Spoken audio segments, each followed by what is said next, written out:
Bismillahirrahmanirrahim. Assalamualaikum warahmatullahi wabarakatuh.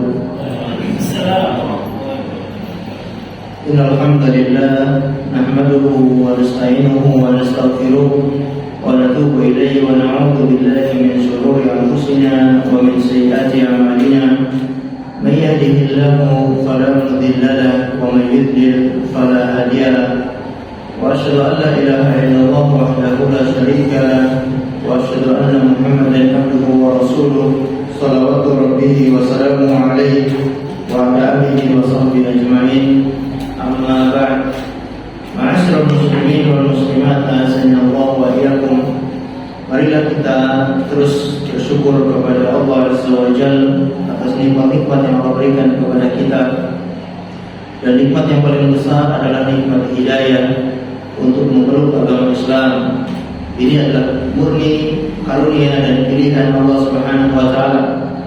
Oleh karena itu, marilah kita terus berupaya untuk menjaga nikmat ini sampai akhir hayat kita. Dan untuk menjaga nikmat yang agung ini tentunya dengan perjuangan dan pengorbanan, dan diantaranya dengan menuntut ilmu agama. Karena terus belajar ilmu agama, insya Allah ini menjadi wasilah agar kita tetap istiqomah di atas hidayah Islam. Kemudian salawat dan taslim tetap kita aturkan kepada baginda Rasul sallallahu alaihi wasallam, kepada seluruh keluarganya, para sahabatnya dan umatnya yang setia mengikuti tuntunannya sampai hari kiamat. Ma'asyiral muslimin wal muslimat, azanillahu wa iyyakum. Insyaallah kita akan melanjutkan pengajian kitab yang mulia, yaitu Al-Kabair, tentang dosa-dosa besar, yang ditulis oleh Imam Al-Dhahabi rahimahullahu ta'ala. Kita berharap dengan mengkaji dosa-dosa besar agar kita terhindar dari dosa-dosa itu. Karena dengan terhindar dari dosa-dosa besar, insya Allah jaminannya adalah surga. Jaminannya adalah ampunan dari Allah Subhanahu wa ta'ala. Maka perlu kita terus mengkaji tentang dosa-dosa besar. Kita ulangi, dosa besar yang pertama adalah syirik kepada Allah. Yang kedua, membunuh jiwa tanpa hak. Yang ketiga, sihir. Yang keempat, meninggalkan sholat. Yang kelima, tidak membayar zakat. Yang keenam, durhaka kepada kedua orang tua. Yang ketujuh, makan harta riba. Yang kedelapan, makan harta anak yatim. Yang kesembilan, berdusta atas nama Nabi Sallallahu Alaihi Wasallam. Yang kesepuluh, berbuka puasa di siang hari bulan Ramadan tanpa udzur. Dosa besar yang ke-11, lari dari medan perang. Yang ke-12, berbuat zina. Yang ke-13, pemimpin yang curang kepada rakyatnya. Yang ke-14, minum khamar walau tidak sampai memabukkan. Yang ke-15, sombong, congkak, merasa dirinya lebih tinggi daripada orang lain. Dosa besar yang ke-16, saksi palsu. Yang ke-17, homoseksual. Yang ke-18, menuduh wanita baik-baik berbuat zina. Yang ke-19, mengambil harta ghanimah sebelum dibagikan. Dosa besar yang ke-20, berbuat zalim dengan mengambil harta orang lain secara batin. Yang ke-21, mencuri. Yang ke-22, merampok atau begal. Yang ke-23, sumpah yang membinasakan. Yang ke-24, berdusta atau berbohong di kebanyakan ucapannya. Yang ke-25, bunuh diri. Yang ke-26, hakim yang hakim yang buruk. Dosa besar yang ke-27, suami yang tidak cemburu atau suami yang menjerumuskan istrinya ke dalam perbuatan zina. Yang ke-28, wanita yang menyerupai laki-laki maupun laki-laki yang menyerupai wanita. Yang ke-29, orang yang minta untuk menikahi mantan istrinya agar dia bisa kembali kepada mantan istrinya tersebut ataupun orang yang diminta tersebut, sama-sama termasuk melakukan dosa besar. Orang yang meminta maupun yang diminta sama-sama dosa besar. Dosa besar yang ke-30 yaitu makan bangkai, makan darah ataupun makan daging babi. Dosa besar yang ke-31 tidak menutup aurat ketika buang air kecil. Yang ke-32 al-makas, yaitu penarik pajak. Yang ke-33 ar-riya, yaitu beribadah untuk mendapatkan pujian orang lain. Dosa besar yang ke-34 yaitu berkhianat. Yang ke-35 yaitu belajar ilmu agama untuk mendapatkan dunia atau menyembunyikan ilmu. Dosa besar yang ke-36 yaitu al-mannan, mengungkit-ungkit pemberian. Dosa besar yang ke-37 yaitu al-mukadzibu bil qadar, mendustakan takdir. Nah, ini kita sampai pada dosa besar yang ke-37 yaitu mendustakan takdir. Ada orang-orang yang ternyata tidak percaya takdir. Padahal takdir itu adalah termasuk rukun iman atau rukun Islam. Rukun iman. Rukun iman yang ke-10 atau 11? Yang ke-6 ya. Beriman kepada takdir yang baik maupun takdir yang buruk. Nah, al-kabiratus sabi'ah wa thalathun, dosa besar yang ke-37 yaitu mendustakan takdir. Kita sudah membacakan beberapa dalil dari Al-Quran yang dibawakan oleh Imam Adz-Dzahabi rahimahullahu ta'ala. Kita lanjutkan di antara dalil yang dibawakan oleh beliau yaitu wa ma tasyaa'una illa ayyasha'allah, dan tidaklah apa yang kalian kehendaki melainkan itu di bawah kehendak Allah Subhanahu wa taala.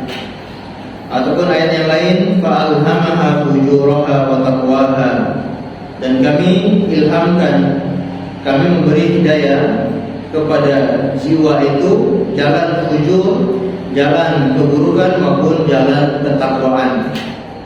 Beruntung orang-orang yang memilih jalan ketakwaan, dan merugilah orang-orang yang memilih jalan keburukan. Dan ini semua kita dikasih pilihan oleh Allah Subhanahu wa ta'ala. Allah menciptakan kebaikan, Allah menciptakan keburukan, Allah menciptakan ketakwaan, Allah menciptakan kezaliman.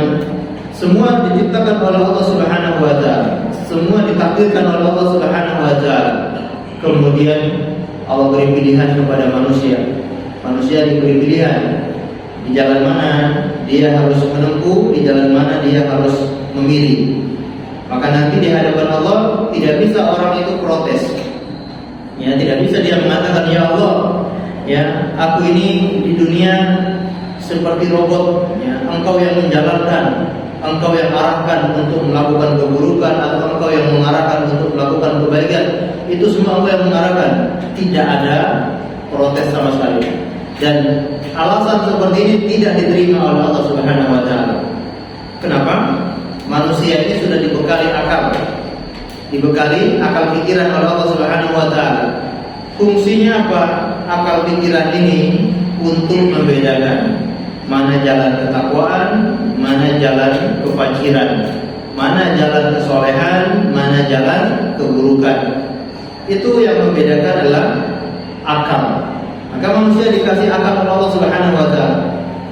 Bahkan tidak hanya akal, Allah bekali tiga alat utama untuk mengolah informasi. Apa tiga alat ini yang Allah bekali untuk manusia? Yang pertama, as-sami', Allah bekali pendengaran. Kita mendengar ayat-ayat Allah, kita mendengar hadis-hadis Rasulullah. Ini telinga kita mendengar. Kemudian al-basir, Allah membekali kita penglihatan untuk melihat tanda-tanda kebesaran Allah Subhanahu wa ta'ala. Kemudian al-afidah, Allah membekali kita hati atau akal untuk bisa merenungkan, untuk bisa memikirkan tentang penciptaan Allah Subhanahu wa ta'ala. Tiga alat ini apakah digunakan dengan sebaik-baiknya atau tidak digunakan dengan sebaik-baiknya? Kalau orang-orang yang beriman, berarti mereka telah menggunakan 3 alat ini dengan sebaik-baiknya, sehingga mereka menjadi orang-orang yang beriman. Mereka percaya kepada Allah, mereka percaya kepada Rasulnya, lalu mereka menjalankan perintah-perintah Allah dan menjauhi larangan-larangan Allah Subhanahu wa Ta'ala. Adapun orang-orang kafir, orang-orang yang tidak percaya kepada Allah, maka mereka tidak mensyukuri nikmat 3 ini, tidak menggunakan nikmat ini dengan sebaik-baiknya. Mereka punya pendengaran, mereka punya penglihatan, mereka punya hati, tapi tidak digunakan dengan sebaik-baiknya. Maka apa kata Allah bagi orang-orang seperti ini? Kal an'am bal hum adall, seperti binatang ternak, bahkan lebih sesat daripada binatang ternak. Karena sudah dikasih penglihatan, dikasih pendengaran, tapi tidak digunakan dengan sebaik-baiknya. Baik, jadi Allah sudah memberikan pilihan kepada manusia, sehingga manusia tidak ada alasan untuk protes kepada Allah Subhanahu wa Ta'ala. Kemudian berkhusus fi dzalika katsiran wa fi sahihain hadits Jibril alaihi salam, dan nas-nas yang berbicara tentang takdir itu sangatlah banyak.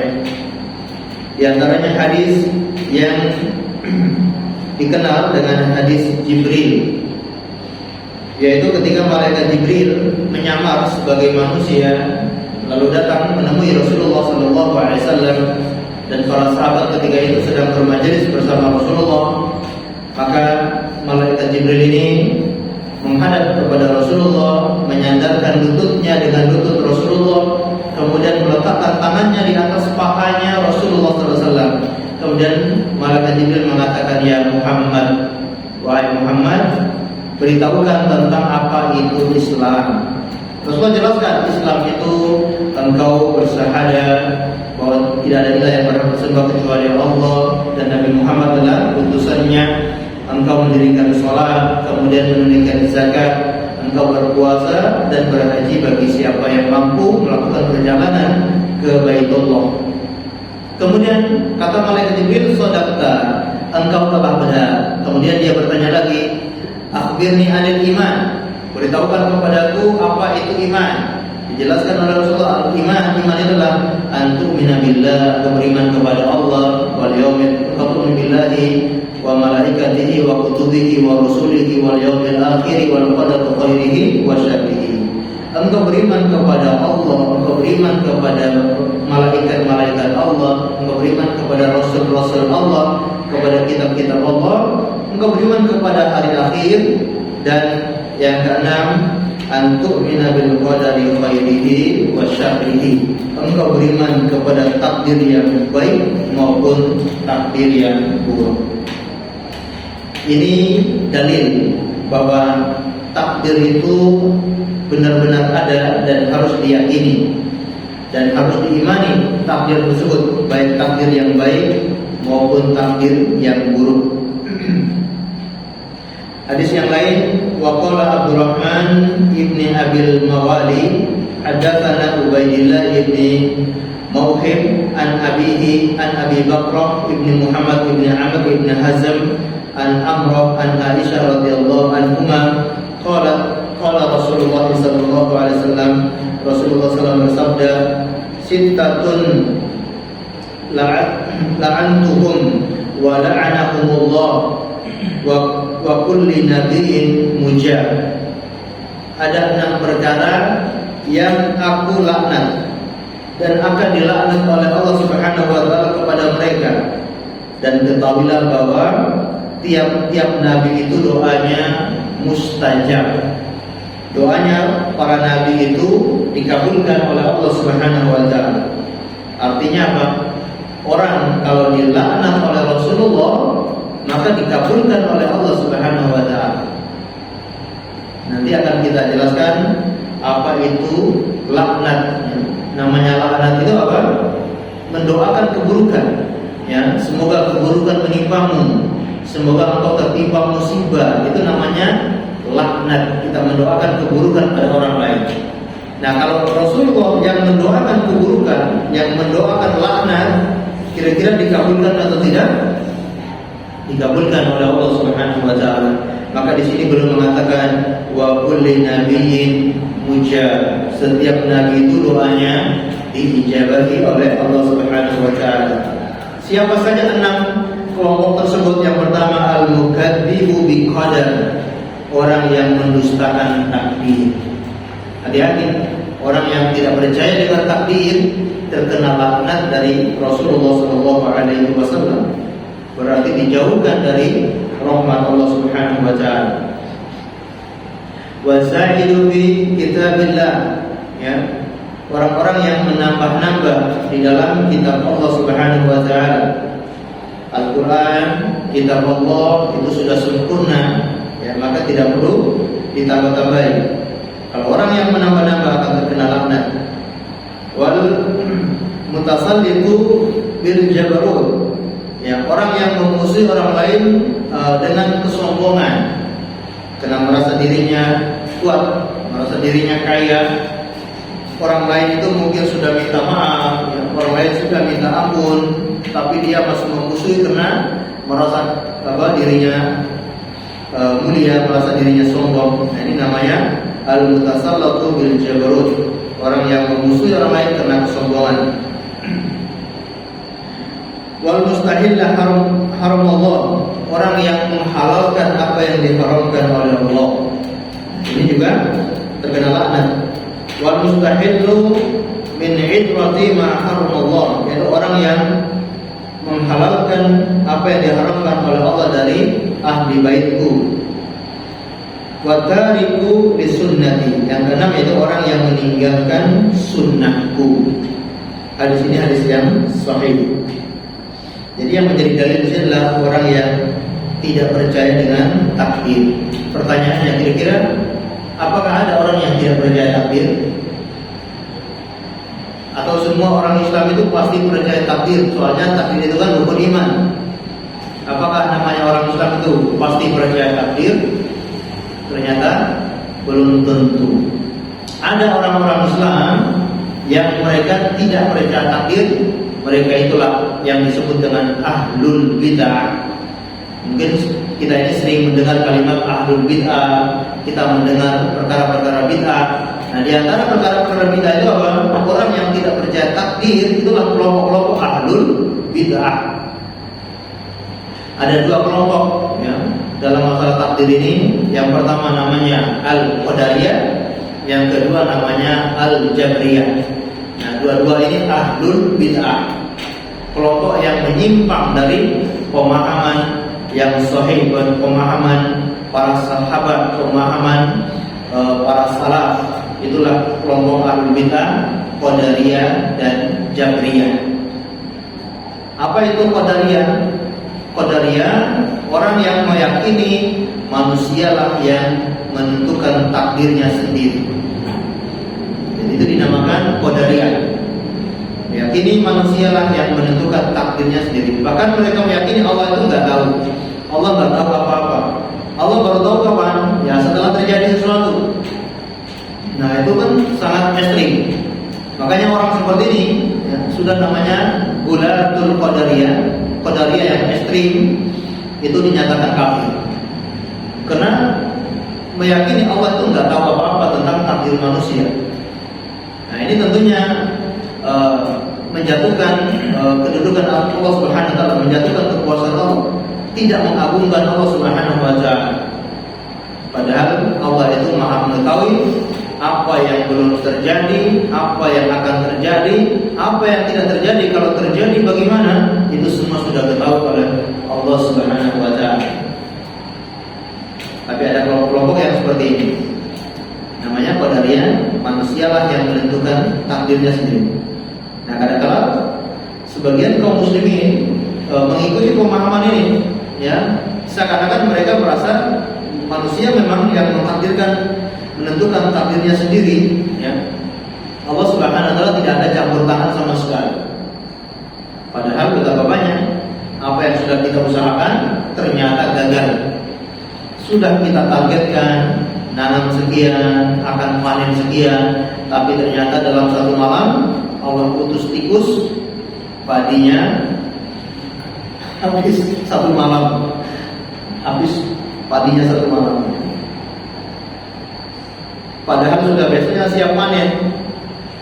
Atau mungkin kita pernah mendengar kisah namanya Ashabul Jannah.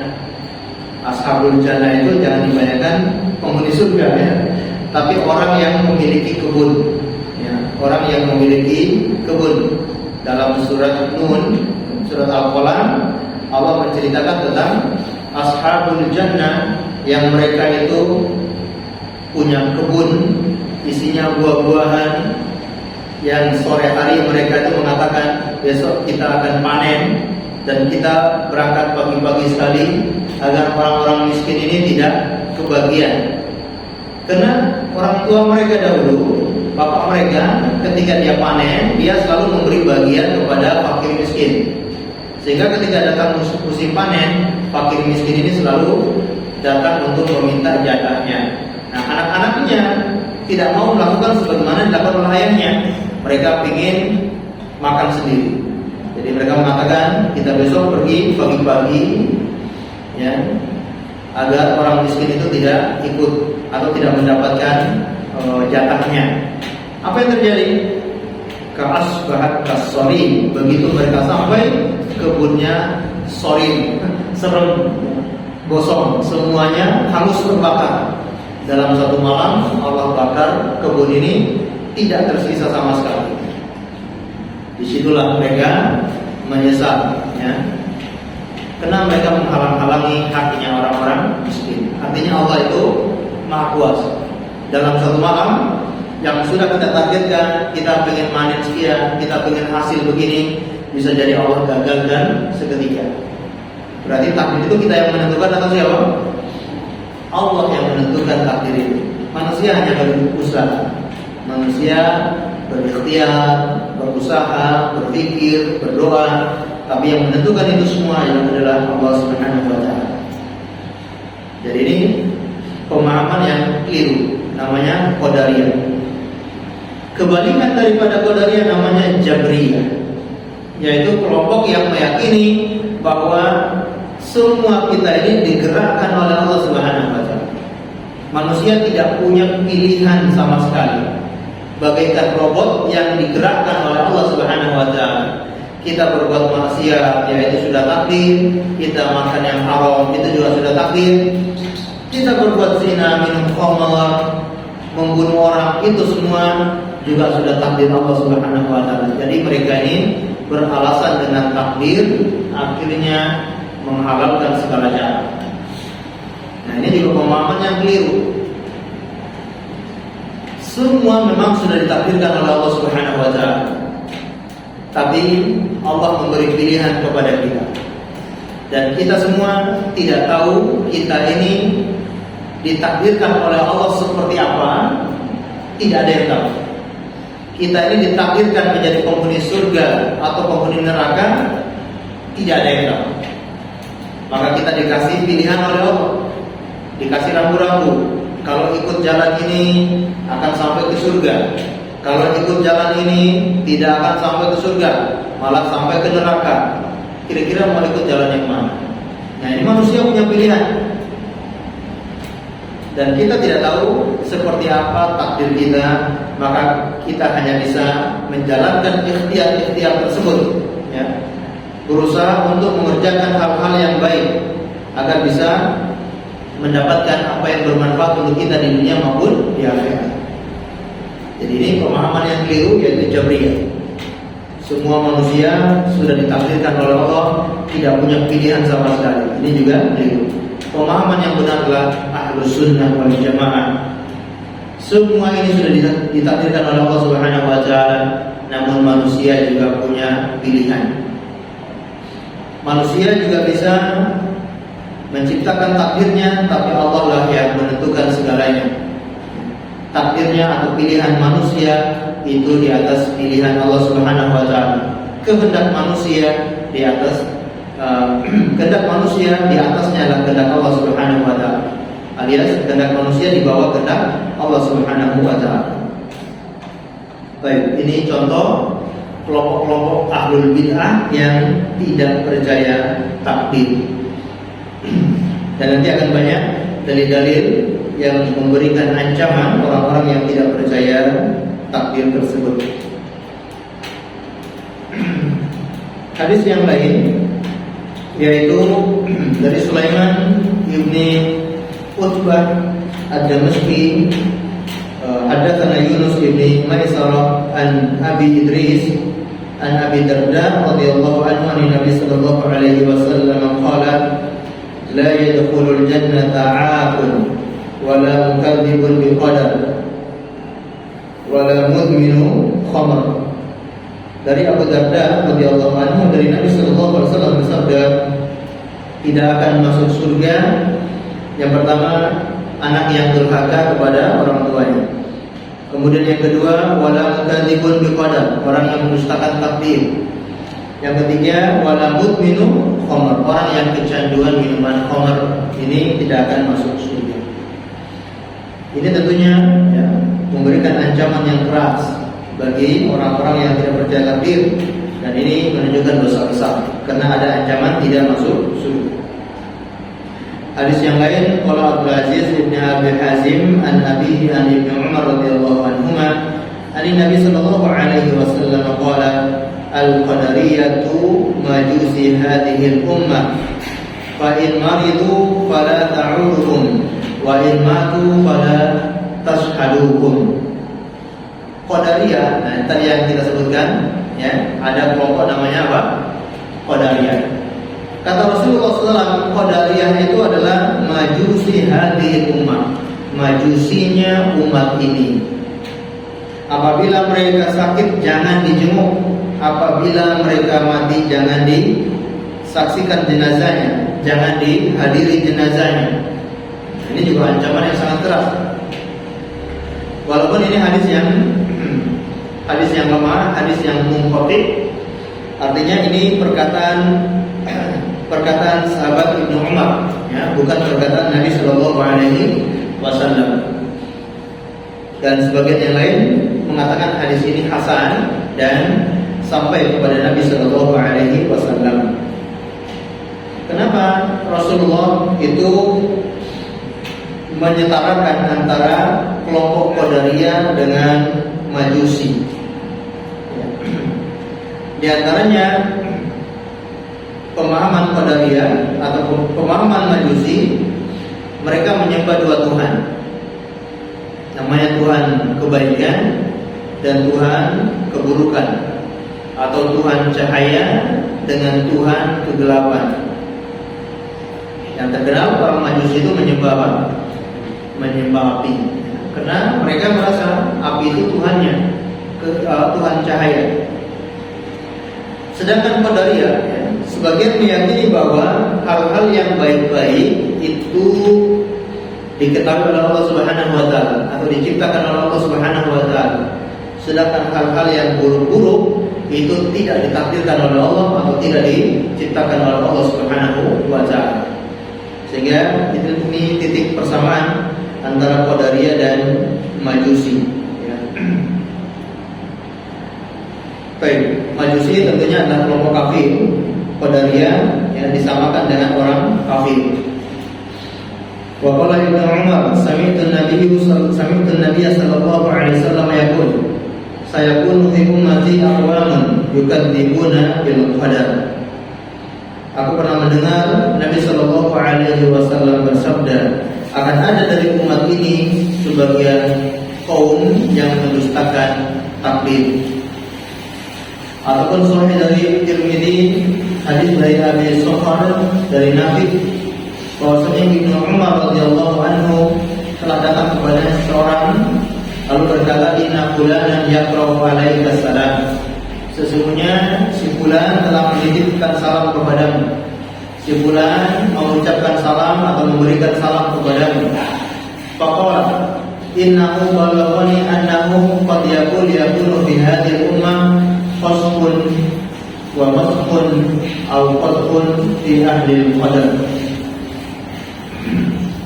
Baik, innahu balaghani annahu qad ahdatha. Jadi kata Ibnu Umar, sesungguhnya aku mendengar kalau si fulan itu telah berbuat kebid'ahan. Si fulan itu telah berbuat kebid'ahan. fa in kana qad ahdatha fala taqra'uhu minni salam. Kalau dia ternyata benar berbuat kebid'ahan, maka jangan ucapkan salam kepadaku, atau jangan aku tidak mau mengucapkan atau menjawab salam dari orang tersebut. Jadi sampai seperti itu sikap keras para sahabat kepada orang-orang yang berbuat bid'ah. Dalam masalah ini adalah bid'ah yang masalah takdir, orang yang tidak percaya takdir. Maka Ibnu Umar tidak mau disalami oleh orang seperti itu. Lalu beliau mengatakan, sesungguhnya aku mendengar Rasulullah SAW bersabda, yakunu fi hadhihi ummah khasfun wa masfun aw qatun fi ahli qadar. Akan ada pada umat ini yaitu orang-orang yang dibenamkan, orang-orang yang dibenamkan di dalam bumi, wa masfun yaitu orang-orang yang dirubah, orang-orang yang dirubah rupanya menjadi hewan dan yang lainnya, au qatun fi ahli qadar, atau orang-orang yang menolak takdir, orang-orang yang tidak percaya takdir. Au qatahu fi ahli qadar, atau akan dihujani batu kepada orang-orang yang tidak percaya takdir. Jadi ancaman bagi orang-orang yang tidak percaya takdir akan dihujani oleh Allah dengan batu dari langit, dihujani batu dari langit. Ini ancaman yang sangat keras. Kemudian Mansur an Rabi an Kharas an Ali radhiyallahu anhu qala Rasulullah sallallahu alaihi wasallam, la yu'minu 'abdun hatta yu'minu bi arba'in, yashhadu an la ilaha illallah wa anni rasulullah, ba'athani bil haqqi, wa yu'minu bil ba'thi ba'dal mauti, wa yu'minu bil qadari. Nabi sallallahu alaihi wasallam bersabda, tidak akan beriman seorang hamba sampai dia mengimani 4 perkara. Dia bersaksi bahwasanya tidak ada ilah yang berhak disembah kecuali Allah, dan dia bersaksi bahwasanya aku adalah Rasulullah yang telah diutus dengan kebenaran. Dia percaya dengan bil ba'thi, yaitu percaya dengan hari kebangkitan setelah meninggal dunia. Wa yu'minu bil qadari, dan dia percaya kepada takdir, dia percaya kepada takdir. Nah, kalau tidak percaya kepada takdir berarti dianggap beriman atau tidak? Tidak dianggap beriman kalau tidak percaya kepada takdir.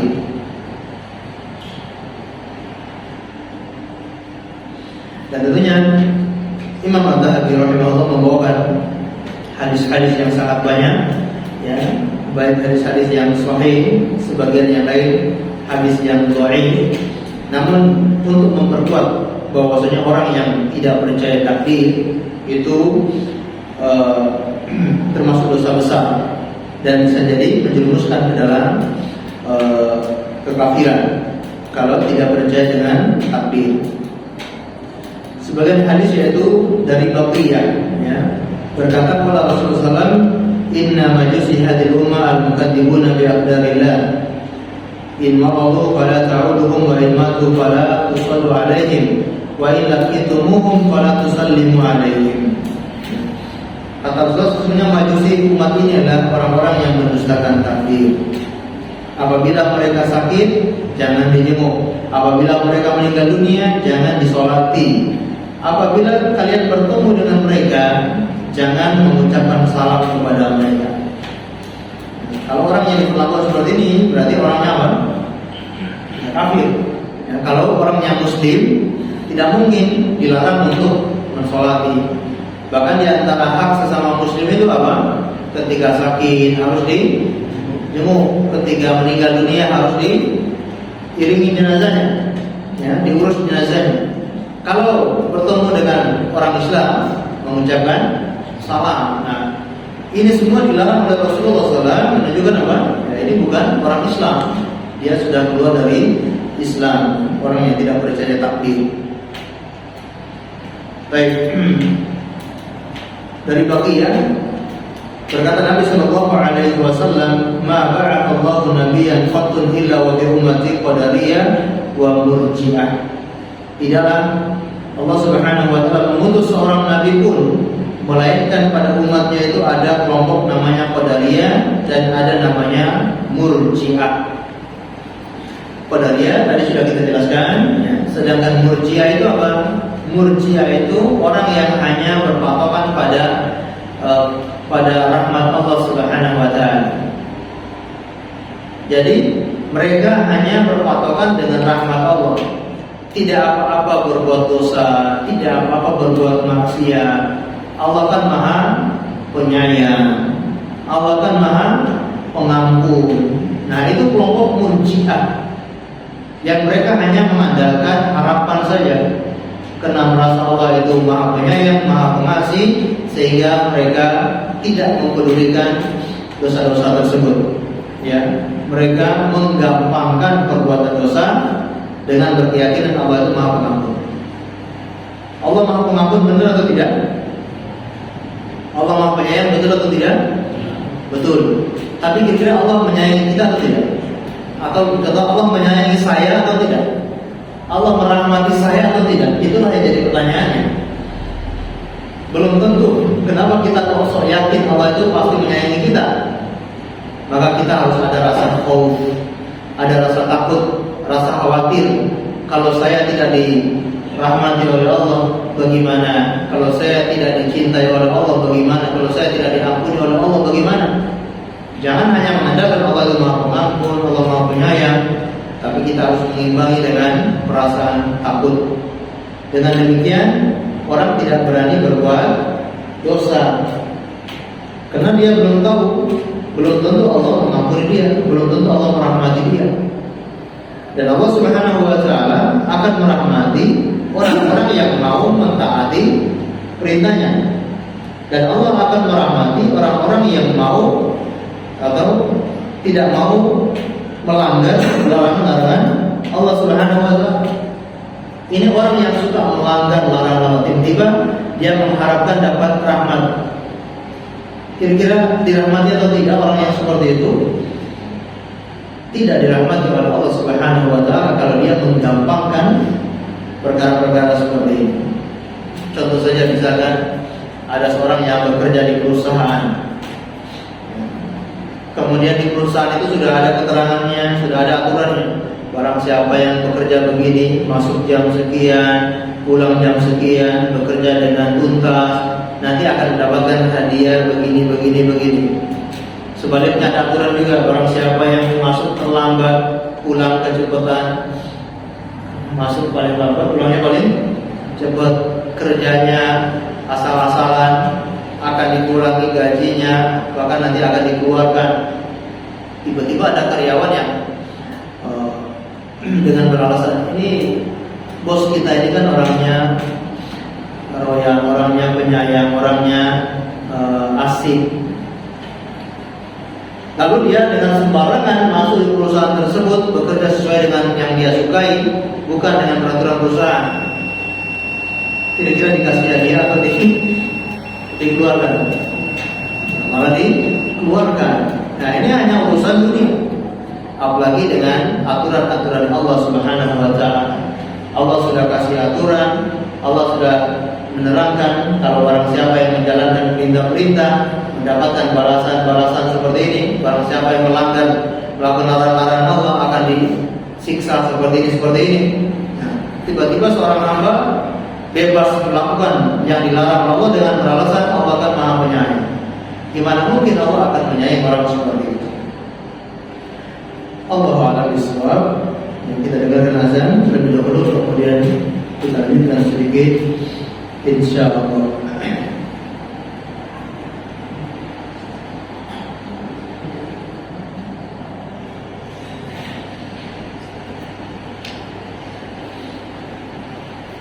Sudah masuk atau belum? Sabar.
Ma'asyiral muslimin wal muslimat, azanillahu wa iyyakum. Jadi ini adalah kelompok Murji'ah yang hanya mengandalkan harapan-harapan, tidak takut kepada Allah Subhanahu wa taala. Namun Ahlus Sunnah wal Jamaah yaitu harus seimbang antara rasa harap dan rasa takut. Karena Allah Subhanahu wa taala punya rahmat, Allah juga punya azab. Allah juga punya surga, Allah juga punya neraka. Maka kita harus mengimbangkan antara rasa harap dan rasa takut. Allah Subhanahu wa taala sebutkan dalam surat Al-Hijr ayat 49 sampai ayat 50, Nabi ibadi anni anal ghafurur rahim wa anna 'adzabi huwal 'adzabul alim. Beritahukan kepada hamba-hambaku, sesungguhnya aku adalah Maha Pengampun dan Maha Penyayang, dan sesungguhnya azabku sangatlah merupakan azab yang sangat pedih. Jadi ini yang harus kita seimbangkan antara harapan dan juga rasa takut kepada Allah Subhanahu wa taala. Apa balasan bagi Qadariyah dan Murji'ah? Kata Rasul sallallahu alaihi wasallam, "Inna Allaha la'ana al-qadariyya wal murji'ah ala lisan 70 nabiyyan." Sesungguhnya Allah melaknat Qadariyah dan Murji'ah atas lisan 70 nabi. Dan ini hadis yang dhaif ya, Allah a'lam bishawab. Kemudian hadis yang lain secara marfu ya dari Abu Hurairah radhiyallahu anhu, "Thalathatun la yukallimuhumullahu wa la yanzuru ilaihim yaumal qiyamah wa la yuzakkihim." 3 orang yang tidak akan diajak bicara oleh Allah, tidak akan dilihat oleh Allah pada hari kiamat, dan tidak akan disucikan, tidak akan diampuni dosa-dosanya. Siapa? Al-mukadzibu bil qadar, orang yang mendustakan takdir, wal mudminun fil khamar, orang yang kecanduan khamar, wal mutabarri'u min waladi, orang yang melepas diri dari anaknya, ya, tidak bertanggung jawab dengan anaknya. Kemudian berkata Rasulullah SAW, "Likulli ummatin majusi wa majusi hadhihi ummah alladzina yaj'umuna anna la qadara." Setiap umat itu pasti ada kelompok majusinya, sedangkan majusi umat ini adalah orang yang menganggap tidak ada takdir. Kemudian hadis yang lain, ya, hadis yang sebagiannya dhaif, sebagiannya perkataan para sahabat yang dibawakan oleh Imam Adz-Dzahabi rahimahullahu taala, yang mana beliau membawakan hadis-hadis yang sangat banyak untuk menerangkan bahwa orang yang mendustakan takdir itu adalah dosa besar. Maka akidah yang benar, akidah Ahlus Sunnah wal Jamaah adalah mengimani takdir, baik takdir yang baik maupun takdir yang buruk. Mengimani bahwasanya segala sesuatu sudah ditakdirkan oleh Allah Subhanahu wa taala, namun manusia itu dikasih pilihan oleh Allah Subhanahu wa taala, dan pilihan manusia itu dibawa pilihan Allah Subhanahu wa taala. Allahu a'lam bishawab. Barangkali itu sekian yang bisa kita sampaikan pada kesempatan malam yang berbahagia ini. Semoga bisa bermanfaat untuk kita semuanya. Sebelum kita akhiri, barangkali mungkin ada yang ditanyakan, kami persilakan.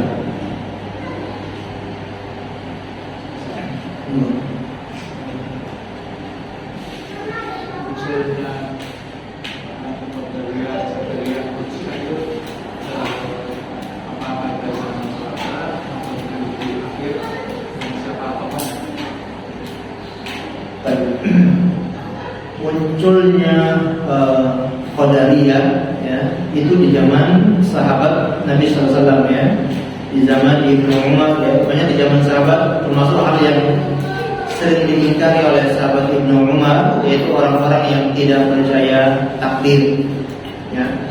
Bahkan disebutkan ada seorang yang datang dari Irak untuk berhaji, kemudian dia bertemu dengan Ibnu Umar. Kalau dia menyampaikan bahwa orang-orang di sana itu mereka tidak percaya takdir, maka kata Ibnu Umar, sampaikan Ibnu Umar berlepas diri dari orang-orang seperti itu. Dan dia membacakan hadis-hadis yang menerangkan bahwa takdir itu ada, takdir yang baik maupun takdir yang buruk, dan tidak akan sempurna keimanan seorang sampai dia beriman kepada takdir, ya.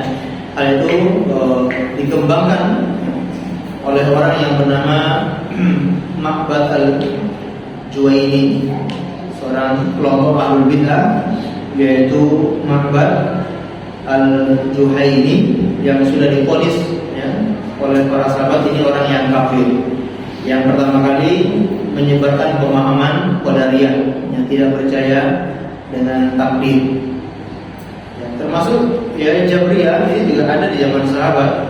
Misalkan di zaman Umar bin Khattab ada orang yang mencuri, lalu sahabat Umar bin Khattab ingin memotong tangan orang ini. Begitu ingin dipotong, orang ini beralasan, wahai Amirul Mukminin, aku mencuri ini karena takdir Allah. Wah, alasannya seperti itu, aku mencuri ini karena takdir Allah. Apa kata sahabat Umar? Aku memotong tanganmu juga karena takdir Allah. Jadi kita dikasih pilihan, ya, antara kamu mau mencuri sama tidak mencuri, gitu. Kalau kamu mencuri, maka akibatnya tanganmu harus dipotong. Ini juga takdir Allah. Jangan dikira saya memotong tangan Anda itu bukan takdir Allah, ini juga takdir Allah. Bahkan ketika ada penyakit wabah di suatu negeri, maka sahabat Umar melarang orang-orang untuk masuk ke dalam negeri yang terkena wabah tersebut. Maka Anda berkata, wahai Amirul Mukminin, apakah engkau tidak percaya takdir? Kalau memang kita ditakdirkan untuk terkena wabah, ya, kita akan terkena. Kalau tidak ditakdirkan untuk terkena wabah, maka kita nggak akan kena. Kata sahabat Abu Khattab, ya, kata Nabi SAW, firaruka minal, larinya engkau dari penyakit yang menular itu sebagaimana engkau lari dari singa. Jadi sebagaimana binatang buas, kita punya pilihan untuk melindungi diri kita. Jangan menyetor nyawa, tapi kita juga punya pilihan. Ya, kita sudah berupaya untuk menyelamatkan diri, tapi ternyata diterkam juga sama singa, ya. Apa boleh buat? Nanti sudah takdirnya. Ya, tapi kita harus punya usaha. Maka jangan masuk ke negeri yang terkena wabah. Allahu a'lam.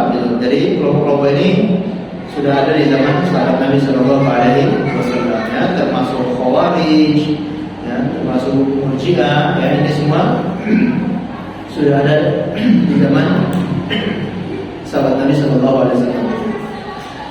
Kemudian berkembang lagi dari kelompok-kelompok ini, banyak terpecah menjadi beberapa kelompok-kelompok lagi yang termasuk Syiah, nanti terpecah lagi menjadi beberapa kelompok-kelompok dan akhirnya menjadi kelompok-kelompok yang sangat banyak. Makanya kata Rasulullah, umatku ini akan terpecah belah menjadi 73 golongan. Yang satunya di surga, yang lain di neraka. Allahu a'lam bishawab.